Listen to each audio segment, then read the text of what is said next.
Ah. Oh, this will be a very scary kind of thing on some mushrooms here. Oh no!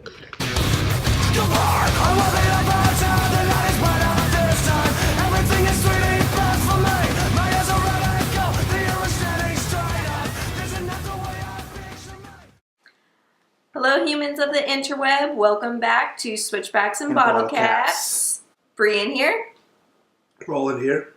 And we're going to talk about a hike that we did, a night hike on Iron Mountain in Poway, California, Poway, Ramona area.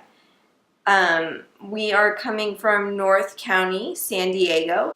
No traffic, 50 minutes to get there. We took the 78 to the 15. Off of the 15, we exited Camino del Norte, where we headed left, which Camino del Norte turns into Twin Peaks.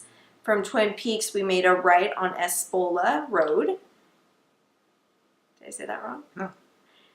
From Espola Road, we made a left onto Poway Road. And Poway Road, you take it all the way up and it drops you right off into the staging area. So you cross the 67, there's a nice little safe light right there, traffic light. You cross over the 67 and you're in the staging area. So the staging area is pretty much dirt staging area, but it's really well maintained. There's no pavement if that's important to anybody there. There are some bathrooms, like I forget what they're called. What are they called? A septic, where your poop just drops, and then you can see it down there if you find a flashlight shine. When my flashlight shine, I just looked at the poop. It's pretty cool. Also known as a glorified porta potty. Glorified porta potties, but they're fairly clean. Okay, bathroom scale, I would probably give it like a 6 out of 10. But keep in mind, we were there late, so at the end of the day, so it's probably been used all day. Actually, when we came back down, there was someone cleaning it. But anyways, enough potty talk. The trailhead, like I said, there is no gate that we can see. Train going by. There is no gate that we saw, so you can probably do this hike at any time of the day or night. We were concerned when we first left and we ran back to go check if there was a gate. But there was no gate, so anytime it's available. Yeah, they're pretty cool. They have a nice little sign that says Iron Mountain. You go over a little bridge when you first go in. So the hike is pretty much a there and back. It's not a loop. There's not really a way to loop this hike because you're going up the mountain and down back, and there's only one trail. There's a couple ways to go back, coming back, but we just did the main one. It's a pretty busy hike usually. We've done it a couple times in the day. This is the first time we've done it at night. First you go over this bridge and it kind of like lazily goes through this trail. Then you probably would say, what, 50 yards into it, there's this cool like orchard looking thing that you walk through. It's like a tunnel of trees, which is it's cool during the day too, but it was kind of really cool at night to kind of, because we had our flashlights, just kind of looking down, a little spooky, a little eerie, but it was really cool. And that kind of goes pretty much straight out, kind of like some really slow inclines and declines. Like it's really, actually a really good warm up for like once you're kind of going, you kind of get your legs warm on there. The terrain does get pretty technical, I would say, especially for like beginners, fairly early. So as far as there's a lot of loose rocks, a lot of uneven terrain. Like you're kind of, at some points you're walking up rugged, like big boulders, so your footing needs to be pretty sturdy there, and that's where I think the technicality comes into. I definitely think this is more of a technical hike, which makes it more difficult. There are smooth parts though, so you do get a break. There are smooth parts which is that's just kind of walkable, and it's like not gravel, but just like dirt, which are pretty smooth. And, it's pretty good mix, but it's mostly pretty technical, gravelly, big stepping, and all that kind of stuff. So about, I'd say halfway, roughly halfway. About 1.5 miles in, you run into a junction. You can go left, which actually there's a trail that kind of loops you back down to the staging area, or you can take the actual Iron Mountain Peak Trail, which is another 1.45 miles up. And there's a sign. There's a couple loops there. I don't remember off the top of my head, but you could look here, and these are all the trails in various different spots you can go to. We took the Iron Mountain Peak Trail, though, so... We went right. And then as you're heading up the mountain, there's quite a few switchbacks. They're well maintained, they're safe. As you get closer to the top, the switchbacks become more shallow.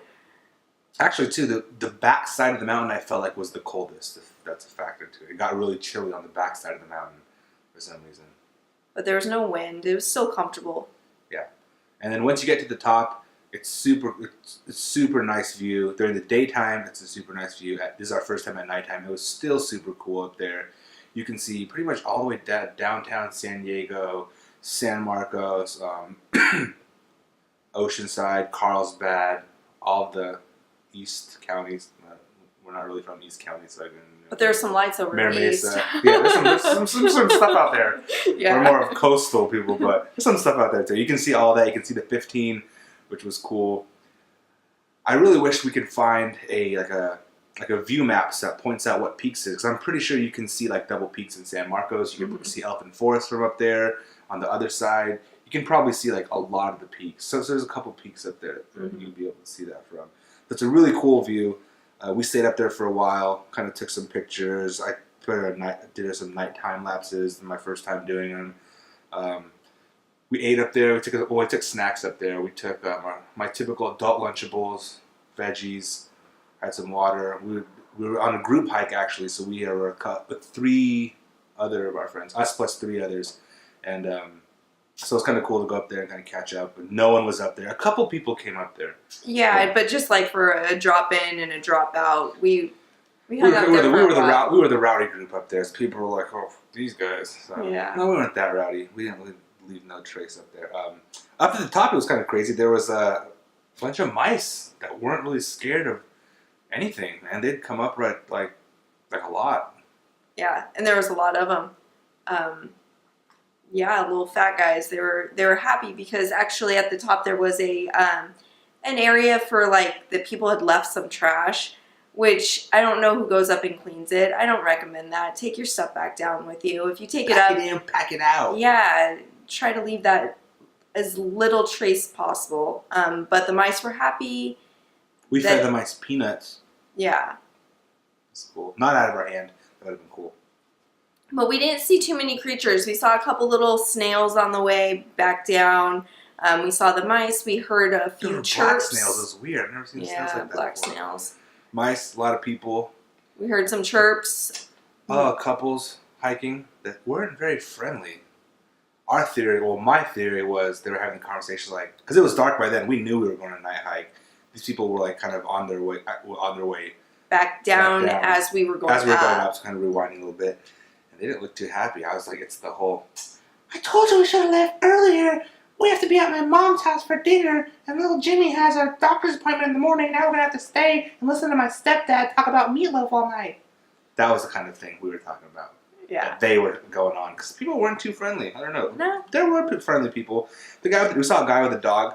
We were actually coming back down. We were probably about right before the halfway point coming back down. So it was around 9 o'clock probably. And he was going up by himself with his dog. That's pretty hardcore. That's pretty cool, though. You've probably been on it before. We actually recommend night hiking, especially going with someone, unless you are super duper experienced. Like I said, we're kind of newbies. It was kind of funny going up when you're hiking in a group, because this is one of the first times we've hiked in a group. So there was 5 of us, right? Yep. And we were just saying how funny it is when you're hiking in a group.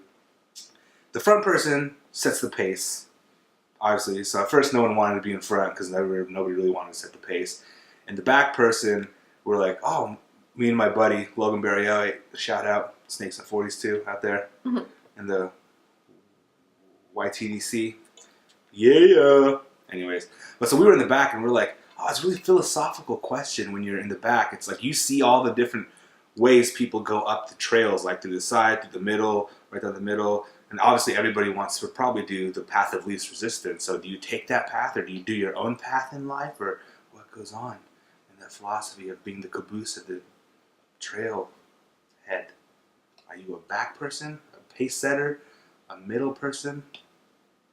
Just a person. Just a person. But back to the group hiking. Back to the group hiking. I mean, it's safer. Bottom line. I mean, there could be some creepy humans out there. Especially for a night hike. Yeah, there could be I think humans. I guess there could be humans, but We didn't see any eyes in, like, as we were walking with our walking. lights or anything. But my boss is a pretty avid hiker, and I didn't tell you guys this, but he was actually saying there's some coyotes out there, which I don't know if they're that dangerous. Or you were saying there's what? I was thinking like a bobcat or... Obviously, we have to get a little bit more educated. This is probably a loophole that could have been bad. Luckily, it's a really well-traveled hike, so, I mean, if we were going on this hike we didn't know, we'd probably look at the wildlife. Yeah. Actually, if you look at our video that we're going to make,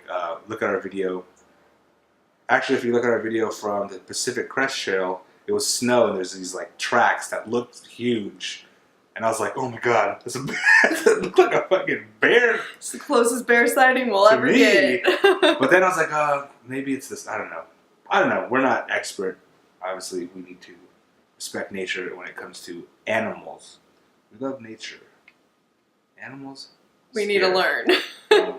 Anyways, so coming back down, I think it's always a little more difficult, especially because, like I said, like in my gear review, I just use my work boots to hike in, because hiking boots are like trekking shoes are super expensive.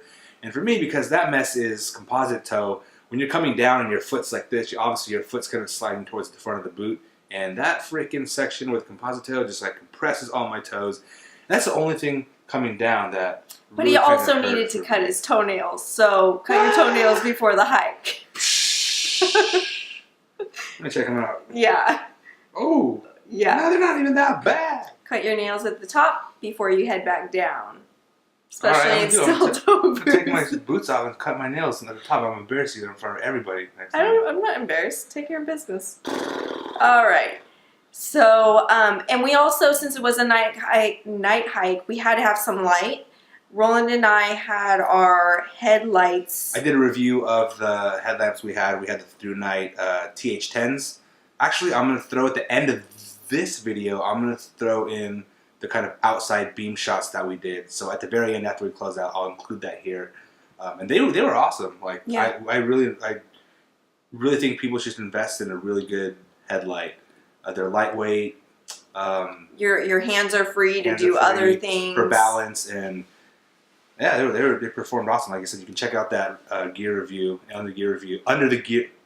You can check that out under the gear review playlist for all the specs on those lights. But it's necessary if you're going to do a night hike. Make sure you have the proper equipment. Make sure you can see well, especially on a technical hike like this one. Light was important. So it took us about 1 hour to get down from the top of the mountain. Mm-hmm. It was fairly easy, fairly comfortable. The weather was still very nice. Once we got down to the bottom, the parking lot was well lit. I felt safe. There was a guy cleaning the bathrooms there, so they probably cleaned that night, there too. Overall, it was a really good, successful first night hike for us. Afterwards, for the bottle cap session, our night hikes and nightcaps playlist. Shout out to Loganberry for that name, kind of down the trail. We went to pictures off of the 56 and Carmel Mountain Road. So we had to drop off a couple of our friends that live out in that area. So this is pictures. We went to pictures. I had a Racer 5, which is my favorite IPA. I had a white ale. From Sculpin. It wasn't Sculpin. Wasn't it? No. It was a white ale. It was pretty good. I'm pretty sure it was Sculpin. And it was cool. The atmosphere was fun. They had some games. It wasn't Sculpin. They had some games, and the servers had jokes. So yeah, the servers are pretty funny. The food is actually really good. I feel like I got a burger. It's like their classic Pitcher's burger. I felt like it tastes like, I love burgers from like Mexican restaurants. They have a different taste. The burgers, so my buddy, who's Mexican, and I'm half Mexican, we always used to grow up going to getting cheeseburgers at a Mexican restaurant when we didn't want, because we ate Mexican food at home all the time. And we'd be like, Mom, let's go get a cheeseburger. And they'd take us to the Mexican restaurant to get burgers. Anyways, it had that taste, and it was super good. And the food is real good. You had a salad, which they can't, salad's the same everywhere with no dressing, nothing special. Logan also had a burger. Tiny had a burger. Beanie get anything. He's on diet. It's on diet. So the Sticks and white 40s. CDC, sticks and 40s, is in Burmation right now. You know, he's not eating, he's sleeping a lot. No, I'm just kidding. He didn't get anything. He didn't get anything. But yeah, so that was good. It was a good little end to the night. And I think that's it for our review of our night hikes and nightcaps section. Thanks for joining us. We'll see you in our next video. Bye. Bye.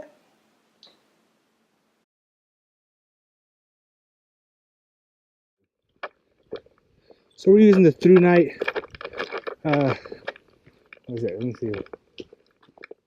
The ThruNite TH10s for this night hike. I just got them, first time using them. I believe they're both on medium right now. And they've been running the whole time, probably a couple hours. Even at the top we had them running just as a table light. And I'm pretty impressed. They adjust really well. Look, shine your light under the... So that's like that's how bright it is. Shine it right into the camera. Super bright on medium. Blinding. Comfortable, lightweight. I'll have to say they are a little more comfortable for the beanie on. I mean, that's kind of obvious. I have a beanie on, Bree doesn't. Let's see. This is, I'm gonna put it on firefly mode. We're at the top of the mountain. I wonder if you can see that light. There's one hiker going to the top with his dog, so that's pretty cool. He was by himself. So here's firefly mode. You probably can't see it at all.